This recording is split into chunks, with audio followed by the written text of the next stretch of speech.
मैं दिव्यांशु लेकर आ गया एक नया वीडियो, जो कि मेरे पिछले video matter and it's nature का आगे बढ़ाया हुआ वीडियो है। इसमें हम लोग प्रोटॉन न्यूट्रॉन्स के बारे में समझेंगे, अरेंजमेंट ऑफ मॉलिक्यूल और उनके करंट नेचर या फिर इलेक्ट्रिकल नेचर के बारे में समझेंगे।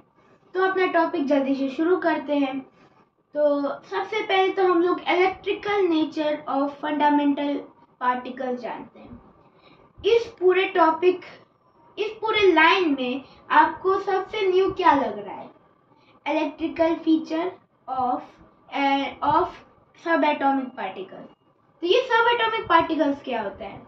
ये हम लोग जो एटम जानते हैं, एटम होता है smallest particle which is indivisible and can not be found independently. ये है एटम का सिंपल डिफिनीशन, लेकिन अब ये भी गलत हो गया है, क्योंकि अब उससे भी छोटे पार्टिकल्स आ चुके हैं जिससे एटम खुद का बना होता है। वो 3 पार्टिकल्स है, प्रोटॉन, न्यूट्रॉन एंड इलेक्ट्रॉन, जिनसे एटम मिलकर बना होता है। इनका ही नाम फंडामेंटल पार्टिकल्स ऑफ मैटर या फिर एटम या नहीं तो सब एटॉमिक पार्टिकल्स होता है। यही है, इनके 3 नाम है जो कि मैंने आपको अभी बताए, और इनके इलेक्ट्रिक नेचर के बारे में जानते हैं। जैसे हम लोग ने 3 पार्ट डिस्कस किए, प्रोटॉन, न्यूट्रॉन एंड इलेक्ट्रॉन। सबसे पहले प्रोटॉन के बारे में समझते हैं, लेकिन इससे पहले आप सभी ने एक एक्सपेरिमेंट किया होगा, स्केल बाल पे अपना स्केल रगड़ के फिर उसमें पेपर चिपकाना। ये कैसे होता था? जब आप स्केल को बाल में रगड़ते थे तो बाल की वजह से वो स्केल में नेगेटिव चार्ज आ जाता है, और एक प्रॉपर्टी इलेक्ट्रिसिटी की अपोजिट पोल्स हमेशा चिपकना चाहेंगे और सेम पोल हमेशा रिपेल करेंगे, दूर भागेंगे अपने।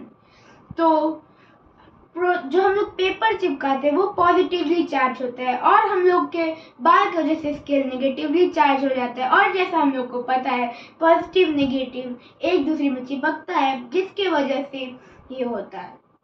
तो जो पॉजिटिव होता है, जो पेपर में होता है पॉजिटिव चार्ज, वो क्या, उसे क्या नाम दिया गया? उस पॉजिटिव चार्ज को प्रोटॉन नाम दिया गया है। और इलेक्ट्रॉन, वो जो स्केल में नेगेटिव चार्ज है हम लोग के बाल की वजह से, वो क्या है, उसको क्या नाम दिया गया है?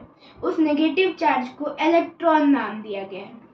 ये दोनों तो हो गए 2 फंडामेंटल पार्टिकल्स, लेकिन इन दोनों को बीच में भी तो कोई पार्टिकल हो सकता है जिसमें ना ही कोई पॉजिटिव चार्ज हो या ना कोई नेगेटिव चार्ज हो, यानी तो कोई प्रोटॉन नहीं हो, कोई न्यूट्रॉन नहीं हो, कोई इलेक्ट्रॉन नहीं हो। तो उस जो बीच वाला पार्टिकल है उसे हम लोग कहते हैं न्यूट्रॉन। न्यूट्रॉन न्यूट्रली चार्ज होता है, यानी इसमें कोई चार्ज नहीं होता है। कहे तो अब हम लोग जानते हैं अरेंजमेंट ऑफ सब एटॉमिक पार्टिकल्स। अरेंजमेंट यानी कैसे वो अरेंज्ड है, कैसे एक दूसरे से मिलकर वो एटम बनाता है। यही बात जानेंगे हम लोग इस टॉपिक में। तो न्यूक्लियस एक नया शब्द है सभी के लिए। ये न्यूक्लियस क्या है? न्यूक्लियस, प्रोटॉन हम लोग जानते हैं, न्यूट्रॉन हम लोग जानते हैं। इस दोनों को एक साथ रख दें और एक पार्टिकल जो बनता है वो, उसे हम लोग कहते हैं न्यूक्लियस। इसमें कोई इलेक्ट्रॉन नहीं हो सकता है, इसमें सिर्फ प्रोटॉन और न्यूट्रॉन हो सकता है।